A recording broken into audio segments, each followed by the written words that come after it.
Oye, continuamos analizando el tomo 11 de Historia Integral Argentina, esta vez viendo lo ocurrido en el segundo semestre de 1962 sobre la pugna militar entre los denominados azules y colorados. Mencionamos brevemente lo citado en el capítulo 1, que allá en el inicio vimos la caída del desarrollismo, el autoabastecimiento petrolero, la crisis del salario real y el episodio del dirigente Andrés Framini labrando un acta con un escribano en plena calle para certificar que le robaban su victoria electoral. Un antecedente tremendo. Un escenario de una gravedad institucional desoladora. La República, digamos, parece suspendida en el aire, sumida en una oscuridad profunda, donde el poder civil se desvanece lentamente, aplastado por el peso inconmensurable de las botas militares. Totalmente. Y es un panorama desgarrador y a la vez fascinante si nos adentramos en las profundidades de esos meses. De este momento histórico. El país está literalmente al borde de una guerra civil. Los generales se odian, afilan sus sables en los cuarteles, pero si vos caminabas por el centro porteño, la preocupación del ciudadano era otra. Claro, es que encontramos en la Casa Rosada a un gobierno encabezado por José María Guido. Un presidente completamente débil, aterrado, sin legitimidad de origen. Guido se sostenía apenas por hilos invisibles, o sea, intentando mantener un equilibrio imposible frente a las facciones del ejército que se preparaban para la batalla. Una farsa institucional. Exacto. Las fuentes detallan que la facción de los colorados, estos autodenominados gorilas, tenían una actitud de desprecio absoluto hacia él. Lo tildaban de isabelino. Ah, claro, isabelino. Se burlaban afirmando que, al igual que la monarquía inglesa, reinaba, pero no gobernaba. Lo veían como un mero jefe títere. Pero aquí es donde el contraste se vuelve brutal, casi cinematográfico. Mientras los mandos militares diagramaban la toma del poder, las calles porteñas vivían una realidad paralela y deslumbrante. Sí, una desconexión total. Vos abrías la revista Radiolandia, esa biblia del espectáculo criollo, y te bombardeaban con publicidades de una modernidad inalcanzable. El consumo desatado. Te vendían la ilusión de la clase media ascendente, los lavarropas automáticos importados, las heladeras último modelo y, por supuesto, el icónico auto Siam Di Tela. Una prosperidad de vidriera. Una prosperidad que, bueno, no era para todos, claramente. En absoluto. Y si miramos el circuito de la noche allá en el mítico Teatro Maipo, ese templo de las marquesinas que es el gran heredero de la gloria del viejo cabaret, vos tenías a los colosos del humor de la época. Figuras inmensas. Los capocómicos Dringue Farías y Vicente Rubino. La estaban rompiendo, en la obra revisteril La Vuelta al Mundo en Elefante. Sí, una sátira maravillosa. Desde el escenario, en medio de plumas, lentejuelas y bailarinas, hacían una parodia feroz de los incontables viajes diplomáticos del expresidente Frondizi. Claro, desnudaban la crisis del país con un humor muy ácido. Se reían del abismo, digamos. Y escuchando esto del desprecio hacia Guido, me pregunto, el sector de los colorados despreciaba al poder ejecutivo calificándolo de isabelino y de ser un jefe títere subordinado a los mandos militares. ¿Qué paralelismos podemos encontrar en la actualidad respecto a las tensiones entre la figura presidencial y otros factores de poder, ya sean económicos, judiciales o mediáticos, que condicionan su capacidad de mando? Bueno, el paralelismo es profundo porque, la mecánica del poder no cambia, solo cambian sus herramientas. La erosión de la autoridad presidencial sigue siendo una constante dramática cuando no exista un apoyo popular sólido. Un mandatario aislado de su base social se convierte rápidamente en ese rey isabelino que decíamos. Un rey sin corona. Exactamente. La diferencia es que no está vigilado por los tanques en Plaza de Mayo, sino por los flujos financieros internacionales, las corridas cambiarias o los titulares de las corporaciones de noticias. Los nuevos cañones, digamos. Claro. La historia nos detalla que el vacío de poder siempre es ocupado por quienes poseen la fuerza real. Y en aquel 62, la fuerza eran las armas. Indudablemente. Vos tenías dos doctrinas militares chocando de frente por el control total del Estado. Por un lado, los colorados, que querían extirpar de raíz al peronismo y atacar sin piedad el baluarte de la Confederación General del Trabajo. Querían destruirlos. Buscaban destruir lo que ellos consideraban la bomba de tiempo del sindicalismo libre. Y por el otro lado tenías a los azules. Los autodenominados legalistas. Claro, la línea de Lonardi, donde lentamente emergía la figura del general Onganía. Los azules Hablaban de ni vencedores ni vencidos, y estaban dispuestos a permitir un peronismo domesticado, relegado a niveles secundarios. Una mera fachada de salida electoral. Sí, para tranquilizar a los mercados y a Washington, básicamente. Una fachada que se desplomó estrepitosamente a tiros. Y esto es que contarlo con toda la crudeza, porque estamos hablando del estallido armado de septiembre del 62. Un episodio oscurísimo. La nación entera observó con pavor una guerra intestina en nuestras propias calles. Tropas fuertemente atrincheradas, la marina bloqueando puntos estratégicos, los cazas de la aeronáutica cruzaban los cielos porteños, arrojando bombas de humo para demostrar su poder de fuego. Sí, una demostración de fuerza desmedida. Y abashó combates cruentos en escenarios como la Plaza Constitución, el Parque Chacabuco y el Parque Avellaneda, en plena ciudad. Totalmente. Y existe una mirada ciudadana sobre este horror que está registrada en un documento de un tenor satírico insuperable de la revista Sin Tregua del Partido Socialista Argentino de vanguardia. Un material fantástico. Vos allí lees una anécdota barrial brillante. Aparece el cuñado Angeletti, el clásico porteño que sale a tomar el aire a la vereda después del Morphy, mientras los aviones Gloster bajan en picada sobre los techos. Una locura. Tenés a Doña Rosa puchereando por los soldaditos envueltos en la batalla. Es un pueblo entero dándose cuenta, con una lucidez resignada que, cito textual, nos quieren embalurdar con una de guerra. La batalla de los tanques contra los camiones vista desde la terraza. Exacto. Una naturalización pasmosa del abismo institucional. Para un momento, porque esa imagen ciudadana desde la terraza contrasta violentamente con lo que pasaba puertas adentro en las fábricas. Ah, sí, claro. Mientras Doña Rosa suspiraba, los obreros estaban contra las cuerdas. Las fuentes describen un escenario de intervención de sindicatos, control de fondos obreros y reglamentación estricta del derecho de huelga como respuesta a la agitación social por la pérdida de poder adquisitivo. ¿En qué medida los debates actuales sobre las reformas laborales y la criminalización de la protesta social reflejan las mismas tensiones históricas por el control del movimiento obrero? Bueno, lo reflejan en su totalidad, porque el nervio central es el mismo. O sea, la disciplina laboral y el profundo temor a la organización de las masas trabajadoras. Claro, el control absoluto. Allá en el 62, los colorados buscaban romper la espina dorsal del sindicalismo para someterlo al modelo económico de austeridad. El mecanismo era asfixiar financieramente a los sindicados y prohibir la huelga para que el ajuste pasara sin resistencia. Una aplanadora social. Totalmente. Y hoy, bajo nuevas terminologías técnicas, ese anhelo de neutralizar la protesta o de criminalizar al que reclama un salario digno responde a esa misma matriz. Es la misma ley. Si vos analizás la gestión del ingeniero Álvaro Alzogaray en el Ministerio de Economía, bueno, el desastre para el trabajador era evidente. Con sus interminables viajes a Estados Unidos. Exacto, y misiones incesantes del Fondo Monetario Internacional dictando nuestra coyuntura.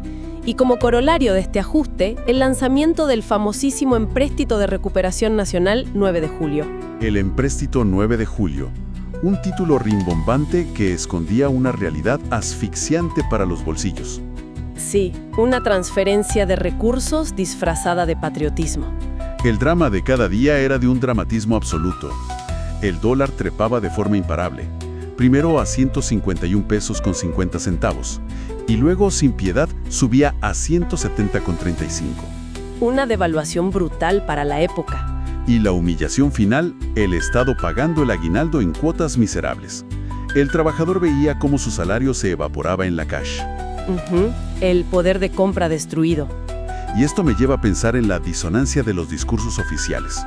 En 1962, el gobierno celebraba récords de crecimiento en el PBI y la extracción de petróleo, mientras que en las calles los sueldos estatales no se pagaban y el costo de vida se disparaba.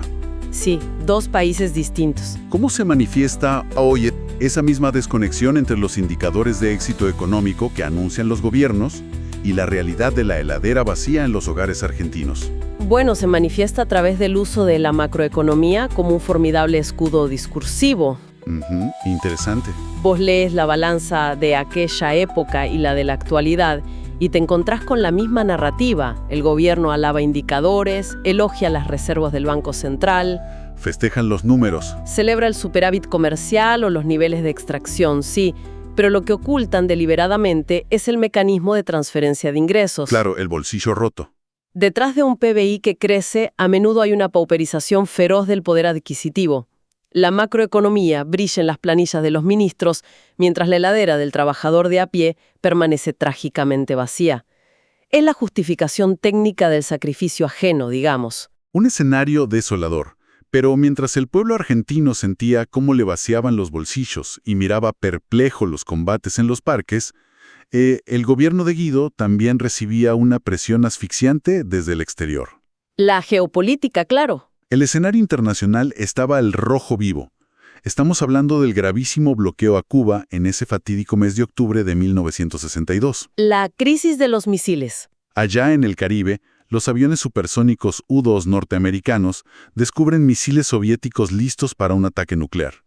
Y nuestra Argentina, arrastrada por la presión de los mandos militares anticomunistas, se alinea automáticamente con los Estados Unidos de John F. Kennedy. Sí, una sumisión total a la doctrina de seguridad nacional. A los destructores navales Rosales y Espora para apoyar el bloqueo junto con aviones de nuestra Fuerza Aérea.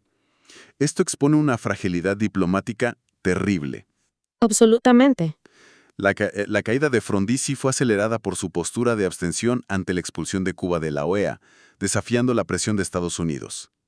Al observar la inserción actual de Argentina en el mundo, ¿cuál es hoy el margen real de autonomía diplomática que tiene el país frente a las potencias globales sin que esto ponga en riesgo la estabilidad de sus propias instituciones internas? Mira, el margen de autonomía real siempre ha sido estrecho y muy condicionado. La paranoia anticomunista de la Guerra Fría repercutía directamente sobre nuestra soberanía, pulverizándola, o sea. La desaparecía. La lección del 62 es que cuando un país tiene una vulnerabilidad económica extrema, atado a los préstamos del Fondo Monetario y fuerzas armadas permeables a doctrinas extranjeras, la política exterior independiente es una ilusión que se paga con golpes de Estado. Una ilusión fatal. Exacto. Observa cómo ese miedo a la infiltración marxista internacional se entrelazó con las leches internas. Se procedió a redactar el nefasto estatuto de los partidos políticos. Un mamarracho jurídico. Esta fue una herramienta preparada para invisibilizar a una enorme porción de la población. No era solo que prohibía afiliarse a comunistas, proscribía de hecho a todo el movimiento peronista al prohibir cualquier propaganda que justificara dictaduras depuestas.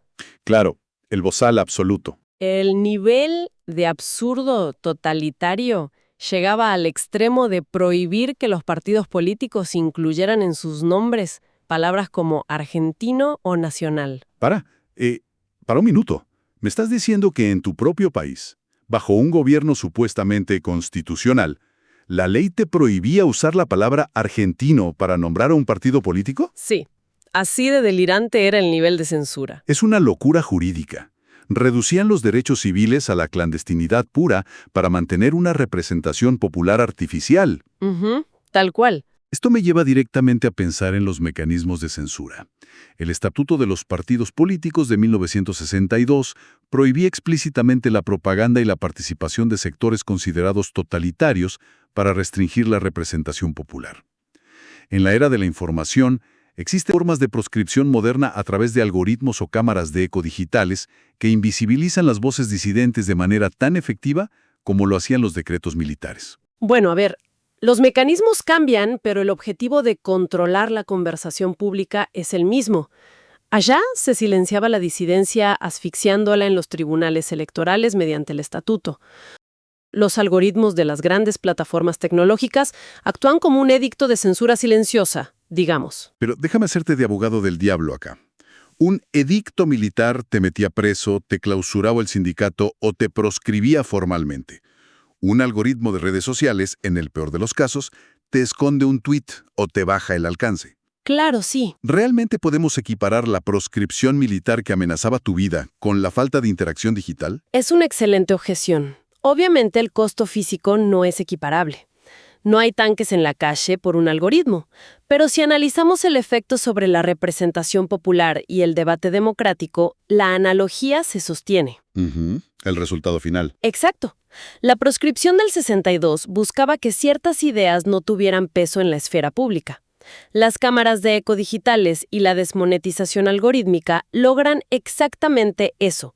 O sea, invisibilizan corrientes opositoras o disidentes, aislándolas en burbujas donde no pueden convencer a la mayoría. No usan balas, usan la gestión matemática de la visibilidad. Tal cual.